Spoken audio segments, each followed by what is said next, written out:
Of course, before I came here, I knew that Tina would be here. She's an all-time great, all-time vet. And I want to be able to be a sponge, learn as much about the game that I possibly can be, and accomplish. And she just told me to be myself, honestly, the first day, just coming here with my motor and be aggressive and focused. Megan, follow up? Yes, and just a quick follow-up, if I may. TC, how do you keep learning about yourself, so many years in the game? Is there anything that you don't know about yourself as a player that you discovered in this offseason? I think it's just I just know like the grace and the calmness that I have, the patience that I've had, because throughout my tenure in my career, I've been on many different teams that look different, many teams that were more experienced, more advanced. But we have a lot of first-year players in the WNBA. We have a first-year WNBA head coach. So just making sure I have patience and grace and just willing to, do what they need me to do. For Coach Rachid to be a channel to the players, things that we discuss and how I can relay it to my teammates.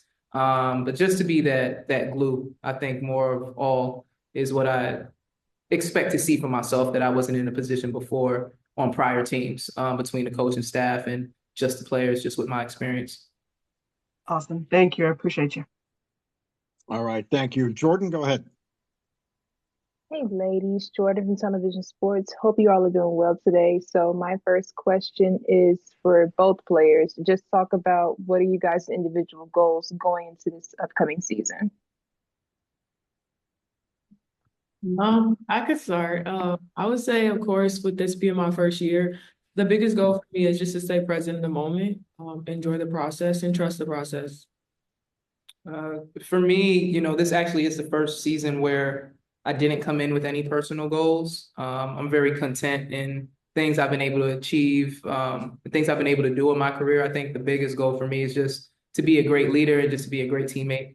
To me, that's what really will close the circle in my career, just to be able to make sure that my teammates here have a fruitful career like I've had and I've been able to experience over a 14-year span. So my focus is really just how I can serve my teammates, how I can help the coaching staff, and make everybody's job easier. And just a quick follow-up for both of you guys as well. What are your go-to styles going on game days? Like outfits, like go-to outfits or your style. I would say for home games, mine is to be a lot more dressed up, and away games would be more relaxed and chill.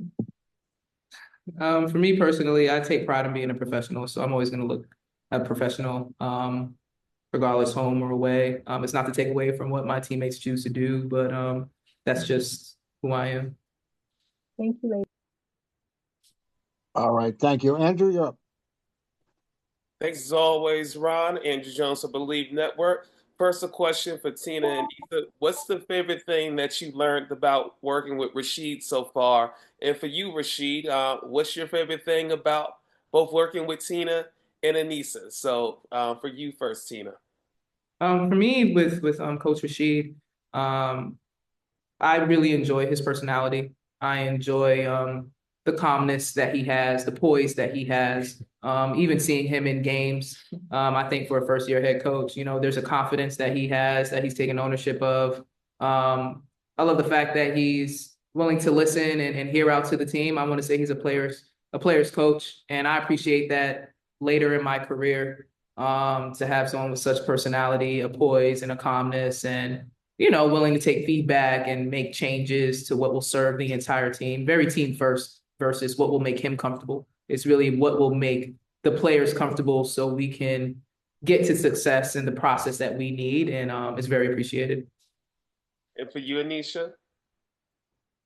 I would say the same thing. Honestly, his personality. I came from LSU and Coach Moki. We know how Coach Moki is. She's an amazing coach, but her personality and the passion for the game is a little different. And I say Coach here is very calm. He's very collected when it comes down to certain things.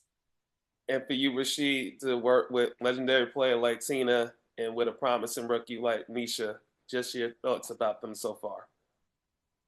Tina, she's very important for me because my goal is to migrate my game style and also my personality to the W and she's helping me to adjust my personality and my game style to the W. So I talk a lot with her, and she gives me her feedback after the practice. How maybe I can make make a better practice structure, and yeah, the stuff like that, because uh, I will be stupid if I didn't ask to Tina how I can be a better coach. And I asked to Anis, how I can operate with the new players, young players, because she comes from the college, so it's something new for me also. So just asking her, how I can be better for her, or how I can help her, because she's not the only one new in our team. So we have Sanaya, we have Raya, and Madison right now. So yeah, just ask her how I have to manage them. All right, thank you. Aya, you're up, and then Annie. Aya, and then Annie. Hey all, it's nice to meet you all. It's Aya for Ball's Life. I have a question for Rachid. How do you make a transition from being a head coach in overseas women's basketball to being a head coach for a WNBA team? So can you Your transition from being an overseas coach to the WNBA, how has the transition been? How have you No, the been able to transition make was very, very good, because I think that I am I have a lot of good people around me who are helping me to adjust myself, and yeah, so yeah, I had a very good welcome, and like I said, players are helping me to have a better transition. But yeah, I am here for bring my personality, and I know that it's a big challenge for me, and I have to face it. But yeah, I am ready to face the challenge. And how do you see a difference from overseas competitive play to the WNBA? Like, even though you have coached two preseason games, and especially you be coaching your first regular season game on like this weekend, how do you envision the difference and how you can adjust it so far? I I think that the big difference, it's rules, but the game still the same one. But the rules, the timeouts. But I have like I said, I have a good coaching staff around me with Veronica, Ashley, and Pascal, and so they are helping me a lot, to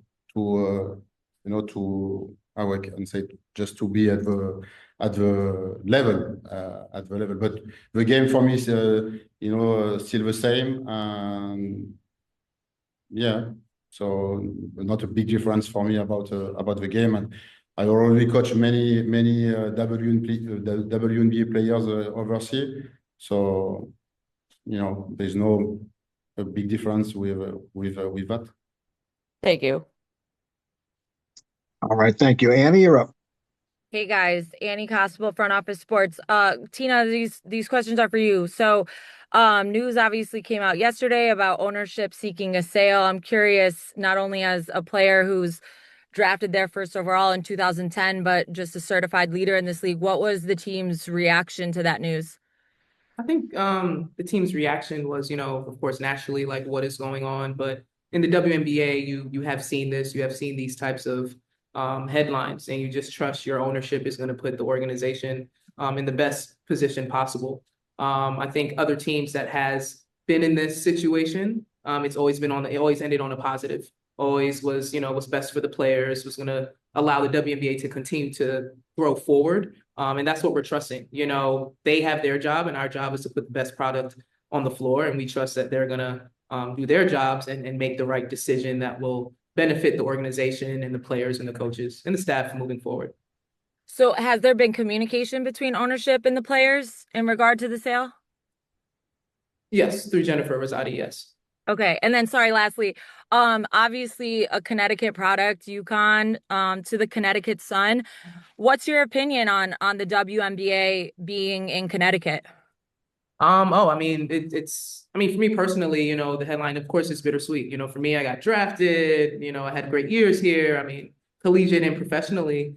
But again, you always want what's best for the WNBA. So I think that's what I hold my hat on. Either way it goes, I don't think the memories, the fans will be lost. It's always going to be here and it's always going to be known. So we'll see what happens. Thank you. Yeah. All right, thanks. Back over to Jordan. Hello again. So my question is for Aneesah. Obviously, you're about to make your WNBA very soon, but I guess just curious, is there one part of your game that you're looking to get better at as the season goes by? Yes, honestly, something that I've really been working on is slow as pro. I feel like my game is a lot like faster when I was playing in college, and I kind of rushed a lot of shots and rushed to get to my spots. But learning the speed of the game and taking my time and using my eyes and my pivots just to make my defender adjust in certain ways to be able to score on them is something that I've really been working on. Thank you. And Andrew. For Rachid and Aneesah, since Tina is such a staple not only in Connecticut but in the tri-state, being a Queens legend that she is, Queens, New York, have you leaned on her in terms of notable spots to go to or restaurants? Have you talked to Tina about any of the best places there in Connecticut and in the tri-state area that you've had a chance to maybe visit or will visit? Yeah, I haven't talked yet. Honestly, the schedule has been pretty busy. Yeah, we've only been inside the arena. So I can tell her the restaurants in Mohegan Sun. Like that's we've been majority in the arena. Yeah. Yeah. But I hope she does know that as a rookie, you should stick by your vets when you eat out because they'll make sure to take care of you. So give you a little hint. Yeah. All right, thanks. And over to Ben. Ben, go ahead. Thank you, Ron. Just following up on some of Annie's questions. I guess for Rachid, just building off what Tina said, what was Jen's message then to the team about a potential ownership sale, and what was your reaction to that conversation? What was your reaction to the ownership potential sale Yeah. from what Jennifer said this morning? No, I just said to the team that we have to focus on what we can control, and I think that it's something we cannot control. So I think we have to save our energy and put our energy on the court. This is the only thing we can control. We are here for perform. We are here to give our best. So yeah, it means that we don't have to, to pay attention on that, and we trust our president, and so yeah. I used to say that a coach has to coach and president has to be the best president as possible. Just what was messaged, I guess, Tina? Was it that they are exploring a sale? I think like any other business, I think you would just consider all options and make the best, just make the best decision. I think that's the best way, you would say it in a business. Opportunity comes around. Sounds good. And one quick basketball one, just how have you seen Tina Marina as a leader this year? Obviously she's had a pretty prolific career and has changed teams though all the while. What have you observed from her in this locker room this year? Is this a question for me? Whoever wants to take it, just about Marina, I guess. Yeah. I'll take it. It's the experience, of course, being in a W. They went through a lot of the history and being around and being in different teams and seeing the different atmospheres. So it's been great being around them because they have so much knowledge about the game, but not even just the game, just the WNBA, how you can be able to accomplish things here, but also use your voice to advocate for yourself. Thank you.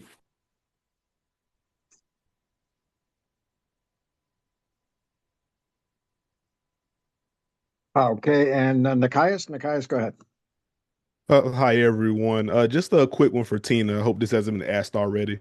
I just wanted to get your early impressions of Olivia Nelson-Ododa, what you've seen from her, and what those conversations have been like with her so far. I love what I see from Olivia. Just her growth, her poise in the post, wanting to be an offensive threat, not just wanting to be an anchor for us defensively. I think she's definitely grown her game. Her and I are very competitive. I try to give her little tidbits as I can. She'll ask me questions, and she definitely leans on me as far as just advice, but I think she's holding her own. It's been such a joy to, always, we've come from UConn to follow and just to see her maturity today. I think you all are definitely going to see the results from the work that she's been putting in. And she's very coachable, great in the locker room. So I think it's not just, the product she's putting out there on the floor, but just the woman that she's becoming off the court as well, which is a great staple for this organization. Got you. And as a quick follow-up, as someone that has gotten plenty of buckets throughout your career, how is it difficult to kind of turn on that scorer light or just kind of ramp up your usage or your aggression in that kind of way? No, not at all.